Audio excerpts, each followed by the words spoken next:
और आपको बता दें कि आज हरियाणा विधानसभा का शीतकालीन सत्र है और इसी को लेकर जो है तैयारियां पूरी कर ली गई हैं। हमारे स्टेट हेड जितेंद्र चौधरी हमारे कैबिनेट मंत्री के साथ जो है बातचीत कर रहे हैं। Jitendra, over to you.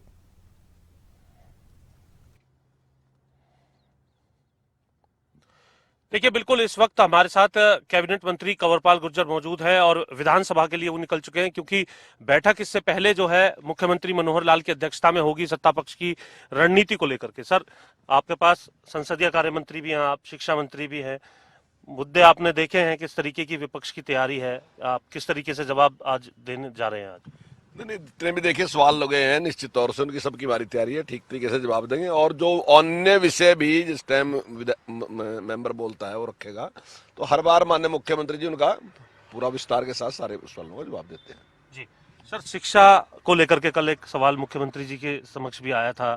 जो स्कूलों के अंदर जो व्यवस्था है उसको लेकर के, कहीं टॉयलेट को लेकर के बात कही जा रही है, तो कहीं कमरों को लेकर बात कही जा रही है। ये भी कहा जा रहा है कि जो छात्राएं हैं, इवन उनके स्कूलों के अंदर भी जो टॉयलेट है वो नहीं थे। हालांकि इससे पहले भी आप जवाब दे चुके, लेकिन विपक्ष का ये कहना है कि सदन के अंदर वो इस मुद्दे को उठाएगा। आज तारीख भी है। देखिए, ये बड़ी अच्छी बात है, अगर उठाते हैं तो हमें जवाब देने का मौका मिलेगा वहाँ। और वो मई का एफिडेविट था, मई मास का एफिडेविट था जो उस टाइम दिया गया था।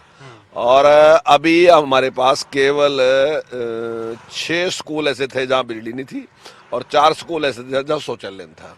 और अभी हमने 15 तारीख को जो एफिडेविट देंगे तो उसमें हम अभी हमारे पास कोई नहीं है, सारे के सारे हमने क्लियर कर दिया। वो सभी स्कूलों में शौचालय भी है और सभी स्कूलों में बिजली की भी कोई ऐसी दिक्कत कहीं है नहीं। ठीक है, अगर हम बात करते हैं विपक्ष से, तो विपक्ष का कहना होता है कि जब मुद्दों की फहरिस्त वो गिनवाते हैं तो जहरीली शराब का मुद्दा वो पहले नंबर पर लेकर के चल रहे हैं। आप कैसे देखते हैं, क्योंकि आपके क्षेत्र से जुड़ा हुआ वो मुद्दा है, जो जहरीली शराब से 20 से भी अधिक लोगों की मौत हुई? हाँ, देखिए, बहुत दुखदाई घटना है वो, लेकिन कुछ सामाजिक तत्व ऐसे होते हैं जो गलत काम करते हैं और सरकार का काम है ऐसे लोगों को सजा देना। तो सरकार ने वो काम बड़ी बड़ी जिम्मेदारी के साथ किया और उन सभी लोगों को अरेस्ट कर लिया। सभी के सभी जेल में इस टाइम, कोई भी उनमें से बख्शा नहीं गया। और भविष्य में भी बहुत सख्ताई के साथ सरकार पेश आएगी। लेकिन कुछ लोग हैं जो इस प्रकार का कुछ ना कुछ बुरे काम कर देते हैं, मैं मानता हूँ, लेकिन सरकार ने अपनी जिम्मेदारी को बाखूबी निभाया है। कुछ राजनीतिक संरक्षण की भी बात सर इसके अंदर आ रही थी। देखिए, झूठ है, इस प्रकार का कौन राजनीतिक संरक्षण देगा? कौन ऐसा व्यक्ति है जो ऐसे निकम्मे लोगों को संरक्षण देगा जो इतने बुरे लोग हैं?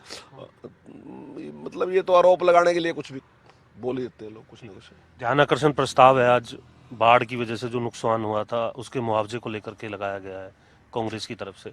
आपके क्षेत्र के अंदर भी काफी नुकसान हुआ था सर, क्या सभी को भरपाई होगी ये नुकसान की? देखिए, मुआवजे के मामले में जो तत्परता इस सरकार ने दिखाई और जितना मुआवजा इस सरकार ने दिया, आज तक कभी भी कोई भी सरकार हरियाणा में ऐसी नहीं है जिसने इतना मुआवजा दिया हो। अगर पिछली सरकार की बात की जाए तो उन्होंने 10 साल में 1150 करोड़ रुपए का मुआवजा दिया, जबकि इस सरकार ने 11,500 करोड़ का मुआवजा दिया, यानी कि 10 गुना ज्यादा दे दिया आपसे पहले। और जिस तत्परता के साथ काम किया उसका जवाब हम ध्यान आकर्षण प्रस्ताव में दे देंगे। एक राज्य गीत की भी शुरुआत की जा रही है सर, आप आज से कैसे देखते हैं इसको?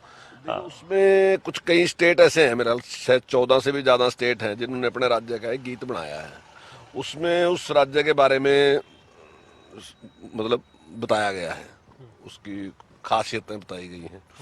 तो इसी प्रकार के माननीय मुख्यमंत्री जी ने कहा कि हरियाणा का भी एक सॉन्ग बन जाए। तो अब आज वो सभी मेंबरों के सामने शायद मेरा आज ही रखा जाएगा और जो भी मेंबरों की राय होगी, 3 गीत हैं, तो 3 गीतों में से जो भी पसंद आएगा सभी मेंबर उस पर सहमति देंगे तो उसको 1 साल के लिए गीत रखेंगे। तीनों गीत क्या लिखित तौर पर या फिर जो है संगीत के तौर पर? लिखित तौर पे भी है और संगीत के तौर पे भी प्रस्तुत किए जाएंगे तीनों। और जो मेंबरों की राय, जिनको सब ज्यादा मेंबर जिसके पक्ष में होंगे कि ये ठीक है, अच्छा है, तो उसको कर देंगे 1 साल के लिए। ये पहले 1 साल के लिए होगा सर, इस तरीके क्या वो प्रारूप? अभी माननीय मुख्यमंत्री का कहना है कि 1 साल के लिए इसको चलाएंगे, फिर उसके बाद पुनर्विचार कर लेंगे इसको। ठीक है सर, विपक्ष का ये भी कहना है कि HKRN जैसे जो महकमे बनाए गए हैं उनके अंदर भ्रष्टाचार जो है वो बहुत ज्यादा है और ये गलत है कि सरकार एक फिक्स नौकरी पर, एक ही पोजीशन पर जो है युवाओं को नौकरी दे रही है। इससे युवाओं के साथ ये धोखा है। देखिए, जिस बात के लिए सरकार की तारीफ की जानी चाहिए थी, और आज जो एम्प्लॉइज है, शुरू में इन्होंने इस प्रकार से गुमराह भी किया और उसने कहा कि मैं HKRN में जाना चाहते हैं, लेकिन आज हर आदमी जो भी कॉन्ट्रैक्चुअल एम्प्लॉय था वो उसकी डिमांड है कि मुझे HKRN में लो, क्योंकि उसको पता चला पहले जहां हम आउटसोर्सिंग से रखते थे तो ठेकेदार के थ्रू रखते थे, और ठेकेदार जो है उसमें बीच में कुछ ना कुछ मतलब गड़बड़ भी करता था, उसमें कुछ ना कुछ इस प्रकार से, मान ली सरकार ने 15,000 दिए, उसने उसको आगे 12 दे दिए, ये सरकार ने 18 दिए, उसने 15 दे दिए, तो 3-4 हजार रुपए की गड़बड़ वो कर लेता था। तो इस पे विचार किया गया कि भाई एक तो ये कॉन्ट्रैक्चुअल एम्प्लॉइज है और उसको पहले कुछ तो कम पैसे मिलते हैं, और कुछ इस प्रकार से अगर ये कर लें तो और भी उसके साथ बेइंसाफी रही थी।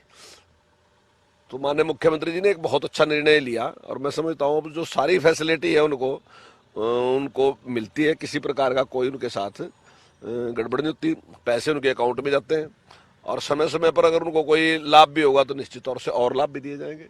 तो मैं तो समझता हूँ HKRN से बहुत लाभ हुआ, लोगों को बहुत फायदा आया, जो भी एम्प्लॉइज है उनको। ठीक है।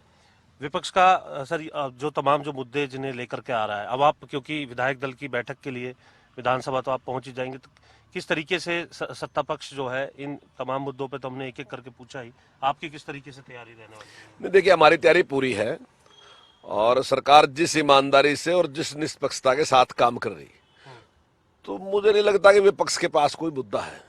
लेकिन फिर भी आखिर चाहे मुद्दा ना भी हो, फिर इसका मतलब ये तो है कि विपक्ष चुप बैठेगा। विपक्ष तो कुछ ना कुछ हुड्डा साहब से हमने बात करी इसी को लेकर के कि आप कह रहे हैं कि आपको समय ज्यादा चाहिए, मुख्यमंत्री जी ने कहा कि हम तो 3 सेशन करते हैं, तब 2 सेशन होते थे। हुड्डा साहब ने कहा कि विपक्ष क्योंकि मजबूत है, हमारे पास मुद्दे हैं, हम उठाना चाहते हैं, इसलिए समय चाहते हैं। पहले तो बीजेपी के कोई विधायक ही नहीं थे, हमारे समय में 4 विधायक होते थे, वो भी कोई मुद्दा नहीं उठाया करते थे, हम मुद्दे उठाना चाहते हैं, इसलिए हमें ज्यादा समय चाहिए। नहीं, देखिए जितना बिजनेस होता है ना उसके हिसाब से ही हाउस चलता है।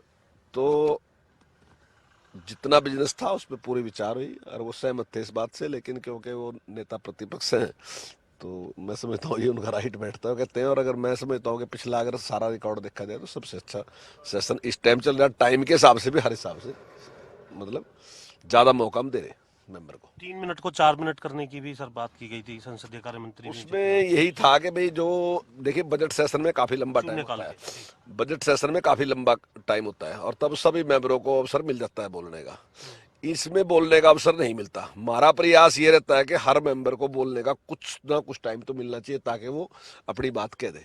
तो इसलिए ही इस मुख्यमंत्री अपना अध्यक्ष जी का ये प्रयास रहता है कि 3-3 मिनट दे के भी सारे मेंबरों को बुलवा ले। अगर 3 मिनट हम देते हैं तो 20 मेंबर एक दिन में बोल लेते हैं, और अगर 20 मेंबर बोल लेते हैं तो लगभग 60 मेंबर बोलते हैं। कुछ मंत्री हैं, दूसरे हैं, कुछ बोलते भी नहीं, तो लगभग सारे मेंबरों को टाइम मिल जाता है बोलने का। ठीक है।